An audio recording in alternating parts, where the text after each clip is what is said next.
চাওক এইবেলি আমাৰ অম্বুবাচী মহাযুগৰ 2026 বৰ্ষৰ কাৰণে আমি প্ৰস্তুতি আৰম্ভ কৰিছোঁ। আমি কামাখ্যা দেৱালয় পৰিচালনা কমিটিয়ে আমাৰ ৰাইজৰ লগত সহায় সহযোগিতা আলোচনা কৰি অম্বুবাচী মেলা পৰিচালনা কমিটি এখন গঠন কৰি দিছোঁ। আৰু এইবেলি অম্বুবাচী মহাযুগ অহা 22 জুন তাৰিখে ৰাতি 9:08 42 ছেকেণ্ড যোৱাত প্ৰবৃত্তি হ'ব। আৰু সেই সময়ছোৱাৰ পৰা মাৰ দুৱাৰ বন্ধ হ'ব। একাধিক্ৰমে আমাৰ 23 তাৰিখ 24 তাৰিখ আৰু 25 তাৰিখ তিনিদিনলৈকে মন্দিৰৰ দুৱাৰ বন্ধ থাকিব। আৰু 26 তাৰিখে ৰাতিপুৱাই দেৱীৰ স্নান পৰ্ব নিত্য পূজা আদি সমাপন কৰাৰ পাছত সম্পূৰ্ণভাৱে আমাৰ দুৱাৰ মুকলি কৰা হ'ব। একাধিক্ৰমে আমাৰ দেৱালয় কমিটিৰ লগত আমাৰ যিখন অম্বুবাচী মেলা পৰিচালনা কমিটি গঠন কৰা হৈছে, বিভিন্ন পৰ্যায়ত আমি আলাপ আলোচনা আৰম্ভ কৰিছোঁ। আৰু আগন্তুক দিনতো আমাৰ এই কামবোৰ যাতে সুকলমে চলাই তীৰ্থযাত্ৰীৰ সা সুবিধাখিনি জনাব পাৰোঁ, সেইকাৰণে আমি প্ৰস্তুতি আৰম্ভ কৰিছোঁ। যোৱা আপোনাৰ 18 তাৰিখে অসম চৰকাৰৰ পৰ্যটক বিভাগৰ সৈতে এখন অম্বুবাচী প্ৰাকখনত মিটিং এখন হৈছিলে। তাত আমাৰ পৰ্যটক বিভাগৰ মন্ত্ৰী ডাঙৰীয়া উপস্থিত আছিলে। DC অফিচৰ পৰা, পুলিচৰ পৰা, বিভিন্ন পৰ্যায়ৰ পৰ্যটক বিভাগৰ, ৰেল বিভাগৰ, PWD বিভাগৰ, আমাৰ মিউনিচিপালিটি কৰ্পৰেশ্যন আদি বিভিন্ন বিভাগ তাত উপস্থিত আছিলে।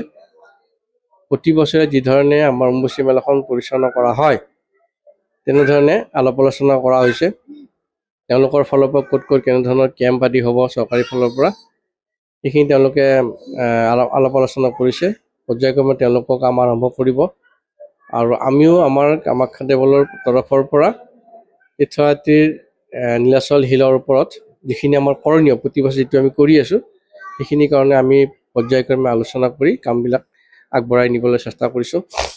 যোৱাবাৰ যিটো 7 লাখৰ ওচৰা-ওচৰি ভক্তৰ ভিৰ হৈছিলে, এইবাৰ কিমানখিনি ভিৰ? এইবাৰো আমি ভক্তৰ সংখ্যা আমি কমিব বুলি নাভাবোঁ, কাৰণ যোৱা 4 বছৰৰ পৰা প্ৰতি বছৰে প্ৰায় 50,000 পৰা 1 লাখ ভক্তৰ পৰিমাণ বাঢ়ি আহিছে। গতিকে এইবেলিও আমি যোৱাবাৰ 7 লাখ কিমান আছিলে, এইবাৰো আমি সংখ্যা নকমে, বাঢ়িব বুলি আশা কৰিছোঁ। গতিকে এক্সিট আৰু ইনটো আমাৰ যোৱাবাৰ যিধৰণে আছিলে একেধৰণে ৰাখিম। আমাৰ কামাখ্যা নাৰ্চাৰীৰ পৰা তেওঁলোকে পদাৰ্পণ কৰিব। আহি তিননাথ মন্দিৰৰ কাষেৰে যিটো নাহাৰবাৰী ৰাস্তা গৈছে, সেই নাহাৰবাৰী ৰাস্তাৰে তেওঁলোকে পশ্চিম গেটেহে তেওঁলোকে পদাৰ্পণৰ কাৰণে আহিব। আৰু দেৱীৰ মাৰ মন্দিৰৰ প্ৰদক্ষিণা কৰি আকৌ আমাৰ পূব দুৱাৰেদি ওলাই কামাখ্যা নাৰ্চাৰী পৰ্যন্ত যাব। আৰু নাৰ্চাৰী পইণ্টৰ অভাৰব্ৰিজৰ তলতে জোতা চেণ্ডেল যিবোৰ আছে মানুহৰ যাত্ৰীকৰ সম্পূৰ্ণ ৰখাৰ ব্যৱস্থা কৰিছে। আৰু গোটেই ৰাস্তাটো নাৰ্চাৰীৰ পৰা কামাখ্যা শিললৈকে আমি সম্পূৰ্ণ কাৰ্পেটিঙৰ ব্যৱস্থা আমি হাতত লৈছোঁ। এইবোৰ যাতে তীৰ্থযাত্ৰীয়ে কোনো গৰমৰ ব্যৱস্থা নাপায়, যাতে তেওঁলোকৰ অসুবিধা নহয়। সকলো যাত্ৰীকে বিশেষভাৱে অনুৰোধ জনাম যাতে তেওঁলোকে অহাৰ সময়ত জোতা চেণ্ডেলবোৰ তাত ৰাখি পেলাই পদাৰ্পণ কৰি পুনৰ তেওঁলোকে জোতা চেণ্ডেল লৈ নিজৰ ঘৰলৈ আগমন হয়। ভক্তৰ সময়সীমা আমি এটা আলোচনা কৰিছোঁ সেইদিনাখন মিটিঙত।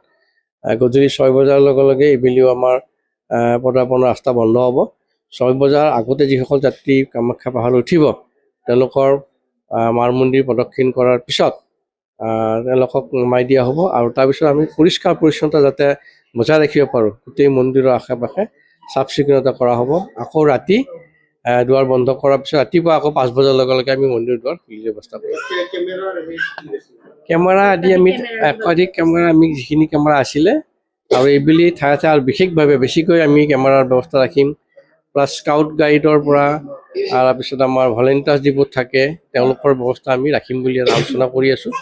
পৰ্যায়ক্ৰমে আমাৰ মেলা পৰিচালনা কমিটিৰ লগত আলোচনা কৰি কিমানখিনি পৰ্যায়ত আমাক কিমান সংখ্যক লাগিব আমি পৰ্যায়ক্ৰমে জনাব পাৰিম।